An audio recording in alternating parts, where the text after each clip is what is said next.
Hello guys, Stockins here. So आज की video में हम बात करने वाले हैं कि रिलेटिव स्ट्रेंथ स्टॉक्स को आपको कैसे फाइंड करना है। रिलेटिव स्ट्रेंथ होता क्या है, जो कि एक बहुत ज़्यादा इंपॉर्टेंट टॉपिक है। एंड इस पे बहुत कम वीडियोस मिलेगी आपको यूट्यूब पे, जो एक्चुअली में आपको बताता है कि रिलेटिव स्ट्रेंथ होती क्या है। एंड आपको कैसे इसके थ्रू आपको फ्यूचर मल्टी बैगर्स मिलेंगे, फ्यूचर लीडर स्टॉक्स मिलेंगे। वो आपको क्योंकि पहले ही साइन दे देता है कि वो अपकमिंग मल्टी बैगर्स या लीडर्स होंगे। तो इस वीडियो में हम उसमें ही बात करने वाले हैं कि आपको कैसे अपकमिंग लीडर्स को आइडेंटिफाई करना है एंड कैसे आप क्राउड से पहले स्टॉक्स को कैच कर सकते हैं। एंड मार्केट के मूव देने से पहले ही आप स्टॉक्स को कैच कर लोगे, ठीक है। मार्केट तो बाद में मूव देता है, जो असली हाई रिलेटिव स्ट्रेंथ वाले स्टॉक्स होते हैं वो पहले ही ब्रेकआउट कर जाते हैं एंड वो पहले ही बहुत ऑलरेडी एक मूव अपना दे चुके होते हैं, ठीक है। तो इस वीडियो में वही बात करने वाले, वीडियो को एंड तक देखना। So let's start the video. सबसे पहले मैं आपको बताऊंगा रिलेटिव स्ट्रेंथ होती क्या है, फिर मैं आपको बताऊंगा रिलेटिव स्ट्रेंथ वर्क कैसे करती है एंड कैसे हम इसके थोड़े एग्जांपल्स देखेंगे, सो डैट आपको समझ आएगा कि रिलेटिव स्ट्रेंथ वर्क कैसे करती है, ठीक है, लाइव मार्केट में। एंड उसके बाद हम देखेंगे कौन से सेटअप सेट हो रहे हैं एंड आपको फाइंड कैसे करना है स्कैनर के थ्रू। स्कैनर भी मैं आपको दूंगा। एंड उसके बाद मैं आपको दिखाऊंगा कि क्यों रिलेटिव स्ट्रेंथ वर्क करती है, मतलब क्यों रिलेटिव स्ट्रेंथ इतनी ज़्यादा इंपॉर्टेंट होती है, ठीक है। सो अब हम देखते हैं कि रिलेटिव स्ट्रेंथ होता क्या है। रिलेटिव स्ट्रेंथ का सिंपल मीनिंग होता है कि मार्केट फॉल कर रहा है, पूरा मार्केट फॉल कर रहा है, इंडेक्स फॉल कर रहा है, सब कुछ फॉल कर रहा है, बट कुछ स्टॉक्स जो होते हैं वो फॉल नहीं करते। या तो वो साइडवेज चले जाते हैं, ठीक है, या फिर वो थोड़ा बहुत ऊपर जाते हैं, देन मार्केट नीचे आते हैं तो वो साइडवेज हो जाते हैं, देन वापस ऊपर चले जाते हैं जैसे ही मार्केट थोड़ा सा भी स्टेबलाइज होता है, ठीक है।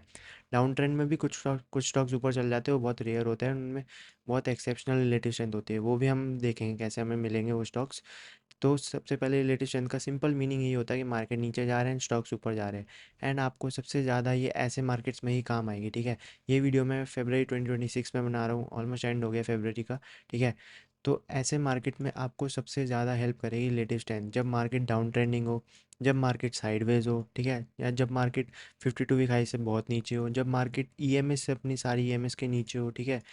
ये मार्केट आपके लिए ब्लेसिंग इन डिस्गाइज होगी, ठीक है। एंड जनरली मार्केट ऐसे ही रहता है बहुत टाइम तक, ठीक है। ऐसे जो बुल मार्केट्स होते हैं जो 2023 2024 में आया था, ये बहुत कम आते हैं, ठीक है, बहुत सालों में एक बार आते हैं। बाकी जनरली अगर आप देखोगे तो ऐसे ही मार्केट रहता है, ठीक है। तो ऐसे मार्केट्स में आपको ये बहुत ज़्यादा हेल्प करेगा, ठीक है। तो मैं आपको बताता हूँ कि रिलेटिव स्ट्रेंथ आपको फाइंड कैसे करना है कोई स्टॉक में। सबसे पहले तो आप समझ लो आपको कैसे फाइंड करना है। देखो इंडेक्स कितना डाउन है, अगर हम देखेंगे तो निफ्टी स्मॉल कैप को हम देख रहे हैं, हम निफ्टी मिड स्मॉल कैप ले सकते हो, निफ्टी मिड कैप ले सकते हो, या फिर निफ्टी को भी एनालाइज कर सकते हो। अभी हम देखेंगे Nifty small cap almost 12% down है अपने 52 वीक हाई से। अगर हम निफ्टी को देखें यहाँ पे, मैं निफ्टी का भी देखता हूँ, निफ्टी ज़्यादा डाउन नहीं आएगा इस 52 वीक हाई से, तो निफ्टी यहाँ पे डाउन है ऑलमोस्ट 4%, ठीक है। अभी हम स्मॉल कैप्स पे ही ज़्यादा बात करेंगे क्योंकि हम स्मॉल कैप्स को ही ट्रेड करते हैं, स्मॉल एंड मिड कैप्स को, तो आप निफ्टी मिड स्मॉल कैप भी ले सकते हो।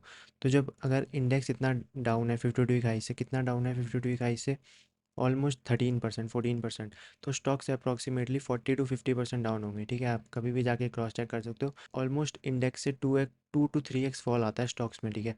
अगर इंडेक्स 1% गिरता है तो स्टॉक्स गिरेंगे 3% 2%। अगर इंडेक्स 2% गिरता है तो स्टॉक्स गिरेंगे 4 to 6%, ठीक है। तो आप ही कभी भी जाके नोटिस करना। तो अब जब इंडेक्स 14% 52 हाई से नीचे है तो स्टॉक्स कितने डाउन होंगे, अप्रॉक्सीमेटली 30-40%, ठीक है। ये मिनिमम है, ठीक है। तो उसके बाद क्या हुआ, अब हमें स्टॉक्स फाइंड करने हैं जो नहीं गिरे बिल्कुल भी, जो अपने 52 वीक हाइस के पास है, ठीक है, जो स्पेशली अपने ईएमएस के ऊपर है। ये मैं बहुत ज़्यादा क्राइटेरिया यूज़ करता हूँ अपने रिलेटिव स्टॉक्स को फाइंड करने के लिए, जो स्टॉक्स अपने ईएमएस के ऊपर है, क्योंकि मार्केट कहाँ है, ईएमएस के नीचे है, ठीक है। अगर आप 200 ईएमए लगाओगे इस चार्ट पे जाके तो 200 ईएमए भी यहाँ कहीं है, ठीक है, ऐसे कहीं है 200 ईएमए भी, तो ये डेथ क्रॉस ओवर में है ये चार्ट, ठीक है। 50 ईएमए 200 ईएमए के नीचे है। एंड जो स्टॉक्स गोल्डन क्रॉसओवर में भी है, ठीक है, 50 ईएमए 200 ईएमए के ऊपर है, सारी ईएमएस के भी ऊपर है, 52 वीक हाइस के भी पास है, तो ये बिल्कुल क्या हो जाएगा, इंडेक्स के ऑपोजिट हो जाएगा। एंड उसी को हम रिलेटिव स्ट्रेंथ बोलते हैं। अब हम कुछ स्टॉक्स देखते हैं जिन्होंने ये किया है ऑलरेडी, ठीक है, जैसे एमटाटेक। मैं आपको साइड बाय साइड चार्ट दिखाऊंगा एंड बहुत सारे एग्जांपल्स दूंगा। सो थोड़ा सा क्विकली मैं एक्सप्लेन करूंगा सो डैट वीडियो ज़्यादा लंबी ना हो। एंड साइड बाय साइड जैसे आप मेरी लेफ्ट वाली स्क्रीन में देखोगे, जिस भी डे पे मेरा कर्सर है, कैंडल है, वहाँ पे आपको एक लाइन दिख जाएगी, ठीक है। एंड राइट साइड अगर आप देखोगे तो वही डे पे पॉइंट हो रहा है, जहाँ मैं लेफ्ट चार्ट में पॉइंट कर रहा हूँ वही राइट वाले चार्ट में भी पॉइंट हो रहा है, ठीक है। 25 पे मैंने पॉइंट किया है तो राइट वाले चार्ट में भी 25 पे पॉइंट हुआ है। लेफ्ट में मैं आपको स्टॉक दिखाऊंगा, राइट में आपको इंडेक्स दिखाऊंगा। तो अगर आप देखोगे तो एमटाटेक ने कहाँ पे बॉटम बॉटम आउट किया, एमटा टेक ने, अगर आपको दिख रहा होगा यहाँ पे, मैं आपको दिखाता हूँ, 16 सितंबर को, 16 सितंबर को बॉटम आउट किया, लेकिन 16 सितंबर को इंडेक्स कहाँ पे था? 10 सितंबर में बोलूँगा, 10 सितंबर को बॉटम आउट किया एमटा टेक ने। मार्केट कहाँ था? यहाँ पे था, यहाँ पे कहीं था। उसके बाद मार्केट ने कितने लोज लगाए हैं? लोअर लोज। स्टॉक क्या कर रहा है? हायर लोज लगा रहा है, ठीक है। क्लियर रिलेटिव स्ट्रेंथ, सारी ईएमएस के ऊपर है स्टॉक्स। स्मॉल कैप इंडेक्स कहाँ है? सारी ईएमए के नीचे, बहुत ब्रूटल सेलिंग आई है। इस स्टॉक में ऐसा कुछ भी देखने को नहीं मिला। उसके बाद क्या किया स्टॉक ने? उसके बाद स्टॉक ने सिंपली एक बेस बनाया, ठीक है। जब मार्केट की फॉल ऑलमोस्ट ख़त्म होने वाली थी, उस टाइम क्या किया स्टॉक ने? मैं यहाँ से अगर लगाऊंगा तो 21 नवंबर, ठीक है। 21 नवंबर मार्केट ने क्या किया? दो लेग्स और दिए सेलिंग के, एक ये वाला और एक ये वाला। स्टॉक ने क्या किया? स्टॉक साइड हो गया साइडवेज, ठीक है। ना तो इसमें लोअर लोज बने जैसा कि इंडेक्स में बना, इसमें हायर हाइज, इसमें हायर लोज बने। उसके बाद स्टॉक ने क्या किया? ब्रेकआउट दिया एंड स्ट्रॉन्ग मूव दिया। क्यों दिया? क्योंकि इसने पहले ही रिलेटिव स्ट्रेंथ के साइंस दिखा दिए थे, जो कि मैंने आपको ऑलरेडी बताए। उसके बाद क्या हुआ? ये पूरा ऊपर है, मार्केट का है, मार्केट अभी भी वही है, मार्केट नीचे ही है, मार्केट अभी भी ईएमएस के नीचे है, 52 हाइस के पास है। जबकि ये स्टॉक कहाँ था? देखो आप, 52 हाइस के पास था। कितना पास था? विद इन 10%, ठीक है, विद इन 6% ही था, 7% आप बोल सकते हो। सो सबसे पहला क्राइटेरिया, 52 हाइस के पास में है स्टॉक। दूसरा क्राइटेरिया, ईएमएस के ऊपर है। तीसरा क्राइटेरिया, स्टॉक गिर नहीं रहा, हायर हाइस हायर लोज बना रहा है, ठीक है। ये सारे मूव्स क्या है? Opposite of the index. तो इसीलिए जब स्टॉक ने ब्रेकआउट दिया, पीछे मुड़ के नहीं देखा, चाहे इंडेक्स गिर रहा है। अब वहीं पे अगर मैं इसका ऑपोजिट एग्जांपल दिखाऊं मैं आपको, जो जिन स्टॉक्स में रिलेटिव स्ट्रेंथ नहीं होती, वो क्या करेंगे? यहाँ मैं आपको दिखा देता हूँ। ये रिसेंट एग्जांपल में दिखा रहा हूँ। ये स्टॉक ने ब्रेकआउट दिया, ठीक है, यहाँ पे बेस का ब्रेकआउट दिया। बट स्टॉक कहाँ है? अगर आप देखोगे, स्टॉक एकदम 52 हाई से बहुत नीचे है। सबसे पहले तो 43% डाउन है, ठीक है। जो लोगों को बहुत पसंद है नीचे स्टॉक्स बाय करना, उनके लिए मैं ये बता रहा हूँ। यहाँ पे स्टॉक ने ब्रेकआउट दिया इस दिन, ठीक है। उसके बाद क्या हुआ? पूरा नीचे आ गया स्टॉक, सारा अप मूव इसने गिव अप कर दिया। जो भी यहाँ इसने दिया था ऑलमोस्ट गिव अप करने जा रहा है, ठीक है। ब्रेकआउट भी फेल हो गया। क्यों? क्योंकि मार्केट में कुछ स्ट्रेंथ है ही नहीं।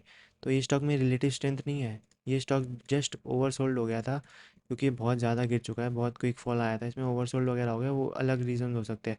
बट अगर स्टॉक 52 हाइस के पास नहीं है, स्टॉक में गोल्डन क्रॉसओवर नहीं है, तो वो अपने अप मूव्स ऐसे गिव अप कर देता है, जैसे इसने किया। हाई रिलेटिव स्ट्रेंथ, कभी भी स्टॉक्स हाई रिलेटिव स्ट्रेंथ वाले गिव अप नहीं करते अपना मूव। टीडी पावर में आपको दिखाऊं, देखो यहाँ पे, जैसे ही मार्केट ने और इसने स्टॉक ने साथ में बॉटम आउट किया, उसके बाद देखो क्विकली 52 हाइस के पास चला गया, ठीक है। उसके बाद अपनी ईएमएस, सारी ईएमएस के भी ऊपर है। वहीं पे मार्केट कहाँ पे है? मार्केट अगर आप देखोगे तो मार्केट यहीं पे स्ट्रगल कर रहा है, 50 ईएमए के भी नीचे है। स्टॉक ने क्या किया? क्विकली ऑल टाइम हाई पे चला गया अपने, ठीक है, एंड उसके बाद ब्रेकआउट दे दिया एंड सस्टेन कर रहा है। अभी मैंने पिछला एग्जांपल दिखाया इंटेलो प्लस का, क्या कर रहा? स्टॉक ने सस्टेन नहीं किया, क्योंकि उसमें रिलेटिव स्ट्रेंथ नहीं थी। ये वाला स्टॉक सस्टेन कर रहा है, क्यों? क्योंकि इसमें रिलेटिव स्ट्रेंथ है, ऑलरेडी आपको साइंस दिख रहे हैं। जो मैंने तीन कंडीशन बताई है वो आपको नोट करके रखनी है, वही आपको हर स्टॉक में देखनी है, तो आप जल्दी जल्दी देख पाओगे। सेम स्टॉक में क्विकली अपने ऑल टाइम हाइस के पास आ गया, ठीक है, 52 हाइस के पास आ गया। उसके बाद ब्रेकआउट दिया एंड सस्टेन कर रहा है, चाहे मार्केट यहाँ पे साइडवेज है। फिर भी ये स्टॉक थोड़ा सा मूव दे रहा है, तो मार्केट थोड़ा सा भी स्टेबलाइज होता है तो ये स्टॉक मूव दे देते हैं।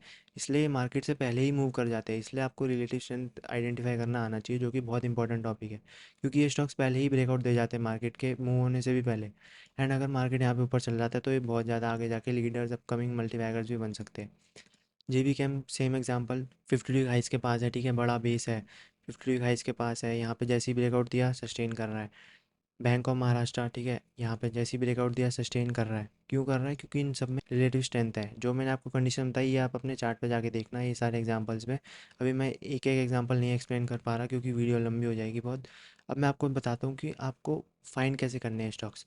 सबसे पहले यहाँ पे हमारा स्कैनर है, ये मैंने अपने ऑलरेडी पिछली रिलेटिव स्ट्रेंथ वाली वीडियो में भी दे रखा है एंड उसमें भी एक्सप्लेन कर रखा है। तो यहाँ पे सारी ईएमएस के ऊपर होना चाहिए, स्टॉक होना चाहिए विद इन 10% ऑफ 52 वीक हाइस, ठीक है। इंडेक्स क्या कर रहा है? बहुत नीचे 52 वीक हाइस से, बट ये सारे स्टॉक्स अपने 52 वीक हाइस के बहुत पास है। ये लिक्विडिटी क्राइटेरिया आपको डेफिनेटली ऑन करना है, ठीक है।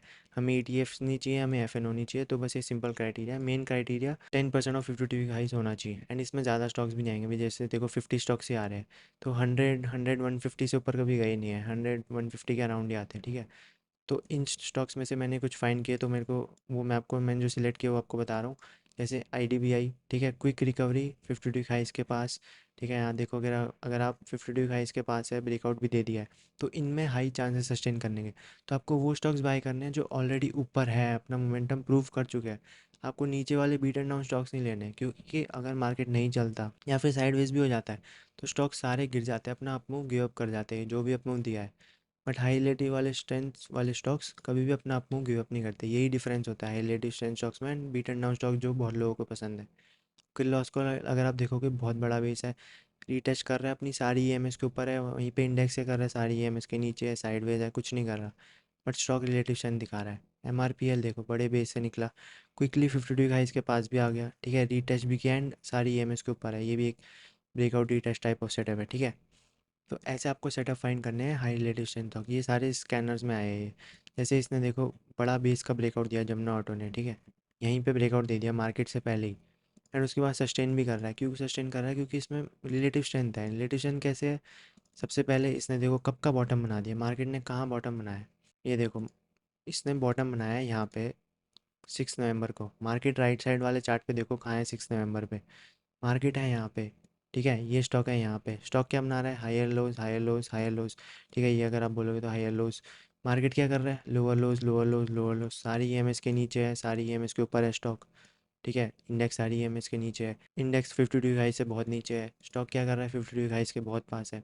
तो आपको बीट एंड डाउन स्टॉक्स नहीं लेने, इस मैं बहुत बार बोल चुका हूँ, इन्हें आपको लाइव एग्जांपल के थ्रू दिखा रहा हूँ, इससे ज़्यादा मैं कुछ नहीं बोल सकता। फिर भी लोग अगर बाय कर रहे हैं तो उनकी मिस्टेक है, वो सही चीज़ नहीं सीख रहे हैं, ठीक है। तो यहाँ पे इसने ब्रेकआउट दिया, ये अपनी ईएमएस को रिटेस्ट किया एंड सस्टेन कर रहा है, इसमें फिर से बाइंग आई, ठीक है। क्यों बाइंग आई? क्योंकि इसमें relative strength stock relative strength है। अगर मैं आपको एग्जांपल फिर से दिखाता हूँ, ठीक है, एक लास्ट एग्जांपल हम कवर करते हैं जी शिप, फिर मैं आपको दिखाऊंगा क्यों मैं बोल रहा हूँ कि रिलेटिव स्ट्रेंथ वाले स्टॉक्स आपको पिक करने हैं और कुछ नहीं।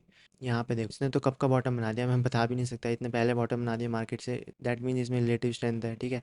ये 52 हाइस के पास नहीं है, वो मैं डेफिनेटली मानूंगा, बट जो स्टॉक्स होते हैं जिनमें रिलेटिव स्ट्रेंथ होती है, ठीक है, तो अगर मार्केट साइडवेज जाता है तो या तो वो अपना अपमूव गिव अप कर देंगे, ठीक है, जैसे इंटेलो प्लस जो मैंने आपको एग्जांपल दिखाया, वापस दिखाता हूँ, या तो वो अपना अपमूव गिव अप कर देंगे। अगर अपमूव गिव अप नहीं किया उन्होंने इसकी तरह, ठीक है, जैसे यहाँ पे, डैट मीन्स ये बीट एंड डाउन वाले स्टॉक में भी रिलेटिव स्ट्रेंथ है, तो आपको आइडेंटिफाई करना आना चाहिए।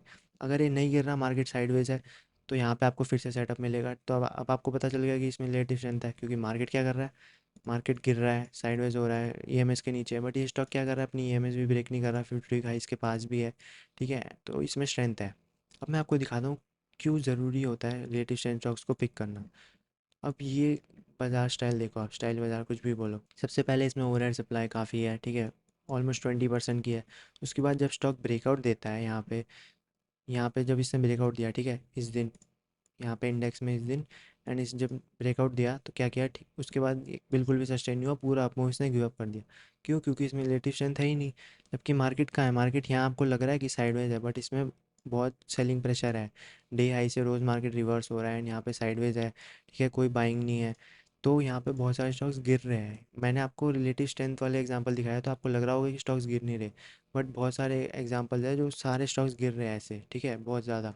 तो ये बहुत फ्रस्ट्रेटिंग मार्केट है, अगर आप इसमें सही स्टॉक सिलेक्ट नहीं करोगे तो आपको बहुत ज़्यादा डिफिकल्टी होगी।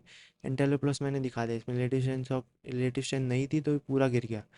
सेम एडलवाइस, ठीक है, एडलवाइस भी अगर आप देखोगे तो बड़े बेस का ब्रेकआउट दिया विद वॉल्यूम्स, बट क्या ये सस्टेन हुआ? नहीं हुआ, क्योंकि इसमें रिलेटिव स्ट्रेंथ नहीं है, पूरा आपको इसने गिव अप कर दिया एंड और भी गिरता रहेगा अगर मार्केट यहाँ से मोमेंटम पिक नहीं करता तो, ठीक है। एंड रिलेटिव स्ट्रेंथ वाले स्टॉक्स में क्या होता है? अगर मार्केट स्टेबलाइज होता है, थोड़ा सा भी ऊपर नीचे करता है तो फिर भी वो ऊपर जाते हैं, मूव देते हैं, बड़ा मूव देते हैं, बड़ा तो नहीं, डिसेंट मूव दे देंगे। और अगर मार्केट यहाँ से थोड़ा सा भी ऊपर चले जाए, मोमेंटम आ जाए, तो उनमें बहुत ज़्यादा क्विक बाइंग आएगी, बड़ी बाइंग आएगी, ठीक है। एंड ये वाले स्टॉक्स अगर थोड़ा भी मार्केट गिर जाए तो वो वाले स्टॉक्स सस्टेन कर जाएंगे जिनमें रिलेटिव स्ट्रेंथ है, बट ये स्टॉक्स पूरा गिव अप कर जाएंगे एंड इन स्टॉक्स में आप फंसे रह जाओगे, ठीक है। सो और ज़्यादा लंबा मैं नहीं करूँगा ये वीडियो को, मैं यही बोलना चाहता हूँ बस कि रिलेटिव स्ट्रेंथ आपको आइडेंटिफाई करना आना चाहिए, सबसे इंपॉर्टेंट चीज़ है, आपको हर एक मार्केट में काम आएगी, ठीक है। इसमें मैंने ऑलरेडी पहले भी वीडियो बना चुका हूँ तो आप वो जाके भी देख सकते हो, आई होप, बट इससे आपको पूरा क्लियर हो गया होगा। ये सारे एग्जांपल्स आप अपने चार्ट पे जाके देख सकते हो, जैसे मैंने आपको बताया, टाइम भी मैंने आपको बताया, ब्रेकआउट्स भी मैंने आपको बताए, अपने चार्ट पे जाके देखो एंड ये स्कैनर के थ्रू आपको सारे स्टॉक्स मिल जाएंगे। इस स्कैनर का लिंक आपको डिस्क्रिप्शन में मिल जाएगा एंड कमेंट बॉक्स में, तो आप वहाँ से जाके कॉपी कर सकते हो। तो बस यही वीडियो थी, आई होप आपको वीडियो समझ आएगी, तो आप लाइक से सब्सक्राइब कर सकते हो चैनल को। So thank you so much.